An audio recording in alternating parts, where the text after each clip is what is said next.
नमस्कार, आप देख रहे हैं दैनिक चिंतन।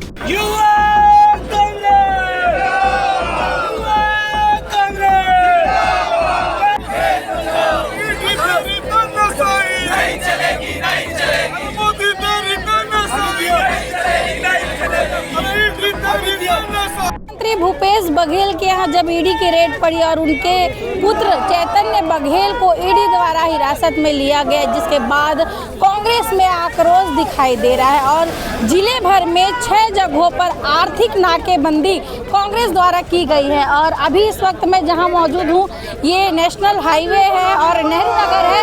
आर्थिक नाकेबंदी का अगर कहीं ज़्यादा असर पड़ेगा तो वो यही जगह है। आप देख सकते हैं कि कांग्रेस के तमाम बड़े नेता इस नाकेबंदी में शामिल हुए हैं। अभी इस नाकेबंदी से कितना प्रभाव पड़ेगा?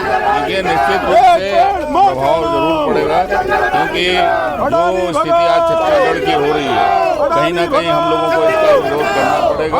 आज हमारे पास समय रहता है, अगर सब जाग जाएं तो निश्चित रूप से इसका प्रभाव छत्तीसगढ़ पे पड़ेगा। कल भाजपा ने प्रेस कॉन्फ्रेंस की थी और उनका कहना है कि चैतन्य बघेल किस पद पर है कांग्रेस पर, तो फिर सबसे पहले तो आपको ये समझना पड़ेगा कि आज का ये जो आंदोलन है, आज का जो धरना है, वो किसी पर्टिकुलर व्यक्ति के लिए नहीं है। आज छत्तीसगढ़ बचाने की बात हो रही है। आज का जो ये आर्थिक नाकेबंदी है, आर्थिक नाकेबंदी छत्तीसगढ़ को बचाने की है। छत्तीसगढ़ अगर रहेगा तो हम सब रहेंगे, छत्तीसगढ़ को बचाने के लिए। आर्थिक नाकेबंदी से राजस्व को भी नुकसान पहुंचेगा, तो देखिए, हमारे पास और क्या रास्ता है। हम अगर सड़क पर आकर प्रदर्शन कर सकते हैं, यही कर सकते हैं। बाकी तो वो जो भी सरकारी एजेंसियां हैं, उसका दुरुपयोग तो हम देख ही रहे हैं देश में।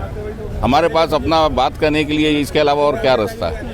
क्या उद्देश्य क्या रहा है, मतलब किस प्रकार की गाड़ियों को रोका जा रहा है? क्योंकि बाकी लोग भी आ रहे हैं। जितने भी जो आम व्यक्ति, जो लोकल व्यक्ति है, उनका आप देख रहे हैं, उनको किसी तरीके से कोई उनको रोका नहीं जा रहा है।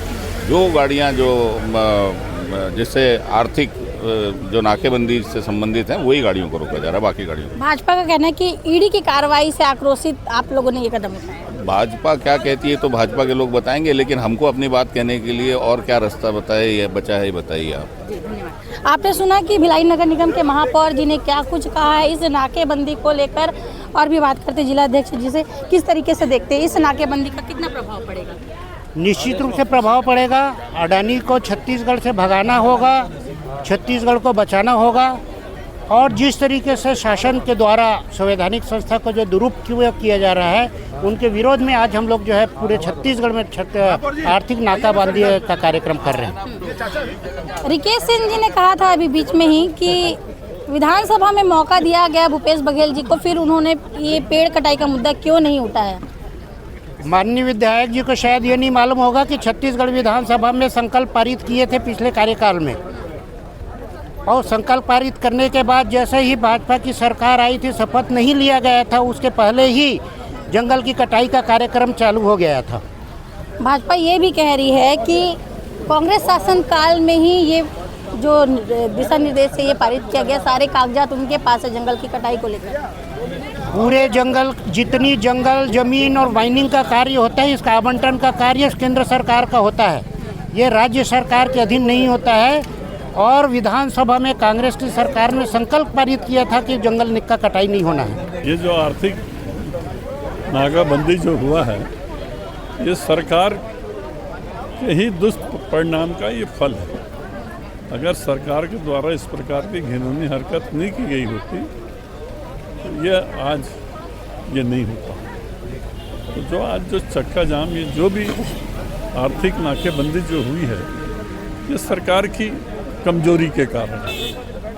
आप देख सकते हैं कि नेशनल हाईवे, नेहरू नगर पे नेशनल हाईवे है और तमाम कांग्रेस के बड़े नेता इस जगह पर मौजूद है और आर्थिक नाकेबंदी कर रहे हैं, और जिसमें लोकल लोगों को आने जाने दिया जा रहा है, आसपास के लोगों को आने जाने दिया जा रहा है, लेकिन जो सामान जो है राज्य के बाहर जाते हैं और आते हैं उसे रोका गया है। गाड़ियां जो है नेशनल हाईवे पर रोक दी गई है और ये आर्थिक नाकेबंदी जो है जिले में 6 जगहों पर किया गया है। इस चक्का जाम के बीच फंसे लोगों से बात करने के लिए हम निकले हैं। जी भैया, इस तरह का जो चक्का जाम होता है, राजनीति कहीं ना कहीं होती है, क्या लगता है जनता को कितनी परेशानी होती होगी? जनता को मैडम बहुत सारी परेशानी होती है। जनता का कुछ नहीं होता है, वो तो सारा जो कभी भी जाम जो भी है, चक्का जाम है, सब राजनीति की वजह से होता है। राजनीति करवाते है चक्का जाम। अभी खड़ा हम 2 घंटा हो गया, अब इतने ड्राइवर आदमी सारे परेशान हो रहे, लेकिन नेता लोग जो भी है ना, वो खुद की अयाशी वगैरह वगैरह जो भी है ऐस मौज की करते हैं, लेकिन दूसरे कोई भी इंसान को नहीं सोचते। नेता अपना आप में ऐस मौज कर रहे हैं बस। क्या लगता है चक्का जाम ये सही है या नहीं? चक्का जाम तो नहीं होना चाहिए। अभी वजह क्या है चक्का जाम की, ये हमारे को मालूम नहीं है ना। आपको नहीं पता है छत्तीसगढ़ में आज चक्का जाम होने वाला है करके? नहीं, हमारे को आप मालूम। कहाँ से आए हैं? मैं राजस्थान से। ठीक। हाँ भैया, चक्का जाम कर दिया गया है नेशनल हाईवे पर दुर्ग जिले में लगभग 6 जगह पर। आप कहाँ से हैं? इस चक्का जाम की वजह से आपको कितना परेशानी होने? मैं भिलाई से ही हूँ। अपना खोज घर है अपना। तो मेरे को तो इसके बारे में कुछ पता नहीं था। मैं अभी पुणे से आ रहा हूँ और मैं बोला इनको कि मेरे को जाने दो, मैं तो भिलाई का ही रहने वाला हूँ। तो बोल रहा है कि चक्का जाम है भाई, रुकना पड़ेगा। तो बाकी इसमें तो किसी को प्रॉब्लम नहीं, बाकी ये बड़ी गाड़ी वाले को ही ज़्यादा प्रॉब्लम है। कमर्शियल वाहन को रोका गया है क्योंकि आर्थिक नाकेबंदी है। क्या लगता है सही है या गलत? ये मेरे हिसाब से तो बहुत गलत है, मेरे हिसाब से बहुत गलत है। क्या लगता है इस चक्के जाम के बाद कांग्रेस को समर्थन मिल पाएगा जनता का या भाजपा को ही समर्थन मिलेगा? कि इसमें तो मैं नहीं बता सकता, इसमें मैं नहीं बता सकता। ठीक है भैया, आपका नाम बताएंगे? अजय कुमार यादव। आपने देखा कि कमर्शियल वाहन लेके आए हैं, बाहर से आए, पुणे में गए थे, इसलिए इनको पता ही नहीं है कि छत्तीसगढ़ में हो क्या रहा है। लेकिन इस चक्का जाम का कहीं ना कहीं विरोध कर रहे हैं क्योंकि परेशानी हो रही है इन ट्रक ड्राइवरों को जो यहाँ के हैं छत्तीसगढ़ के, लेकिन बाहर से सामान लाना ले जाना कर रहे हैं। एक तरफ कांग्रेस अपने इस व्यापक आंदोलन को लेकर अभी तक डटी हुई है। 2 बजे तक ये आंदोलन चलने वाला है। अब देखना ये होगा कि क्या कुछ असर जनता पर पड़ता है। आप देख सकते हैं इस वक्त मैं खड़ी हूँ नेशनल हाईवे NH 53 पर और ये आप लाइन से देख सकते हैं कि यहाँ पर आर्थिक नाकेबंदी का क्या कुछ असर दिख रहा है। शुरू से आप देखेंगे लास्ट तक, जहाँ तक आपकी नज़र जाएगी, ये सारे कमर्शियल वाहन यहाँ पर खड़े हुए हैं क्योंकि आर्थिक नाकेबंदी कर दी गई है। हालांकि अच्छी बात यह है कि एम्बुलेंस और ज़रूरी सेवा और साथ ही लोकल लोगों को, आने जाने वाले लोगों को इसमें जाने दिया जा रहा है, इसे नहीं रोका जा रहा है। कुल मिला के ये जो नाकेबंदी है वो आर्थिक रूप से छत्तीसगढ़ को प्रभावित करेगी। इनमें से कई ड्राइवर यहाँ के लोकल हैं, कई लोग जो बाहर के हैं जो सामान छत्तीसगढ़ में लाना ले जाना कर रहे हैं। और इस तरीके का जो छत्तीसगढ़ में जो एग्ज़िट और एंट्री पॉइंट है, ऐसे 6 एग्ज़िट और एंट्री पॉइंट पर कांग्रेस ने नाकेबंदी की है, आर्थिक नाकेबंदी की है। और इस नाकेबंदी के बाद क्या कुछ प्रभाव पड़ेगा ये देखने वाली बात होगी। क्या जनता का समर्थन कांग्रेस को मिल पाएगा या नहीं, ये तो आने वाले समय में ही पता चलेगा। आर्थिक नाकेबंदी की गई है, इस बीच पुलिस की भी यहाँ पर भागीदारी है। सुरक्षा व्यवस्था को लेकर कई टीमें गठित की गई है। जी सर, क्या कुछ व्यवस्था है? देखिए, प्रदेश कांग्रेस कमेटी द्वारा जो आर्थिक नाकेबंदी का कार्यक्रम आज है, उसमें दुर्ग जिले में कुल 6 जगहों पर आर्थिक नाकेबंदी का कार्यक्रम इनके द्वारा किया जा रहा है। पूरे 6 जगहों पर सभी राजपत्रित अधिकारियों और कार्यपालिक दंडाधिकारी की तैनाती की गई है और पर्याप्त बल लगाया गया है।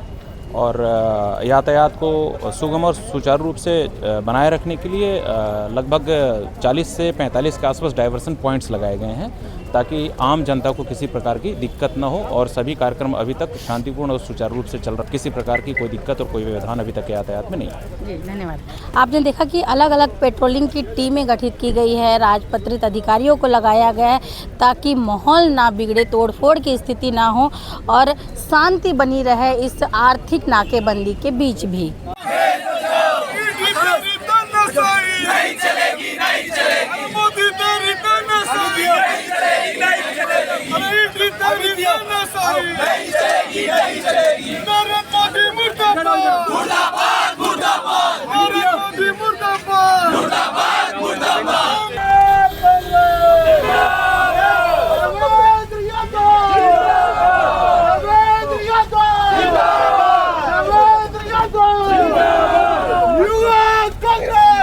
आप देख सकते सकते हो कि देवेंद्र यादव की टीम यहाँ पर पहुँच चुकी है और इस आर्थिक नाकेबंदी का समर्थन कर रही है। अब एक तरफ जहाँ कांग्रेस प्रदेश के जल जंगल को बचाने की बात कर रही है, वहीं पर भाजपा जो है विकास कार्य और जनता की ज़रूरतों को लेकर काम करने की बात कर रही है। अब देखना ये होगा इस व्यापक आंदोलन के बाद प्रदेश की जनता पर क्या असर पड़ता है। क्या जनता कांग्रेस के समर्थन पर आएगी और कांग्रेस को आर्थिक समर्थन और जनता का समर्थन मिलेगा, या फिर जनता भाजपा के विकास के तर्ज को समझेगी? क्या कुछ होगा इस आंदोलन के बाद और राजनीति कितना गर्माती है इसके बाद, ये भी देखने वाली बात होगी। दैनिक चिंतक के लिए मैं भारती, धन्यवाद। आप देख रहे हैं दैनिक चिंतक। आगे की अपडेट के लिए बने रहे हमारे साथ। हमारे चैनल को लाइक, सब्सक्राइब और शेयर करना ना भूलें।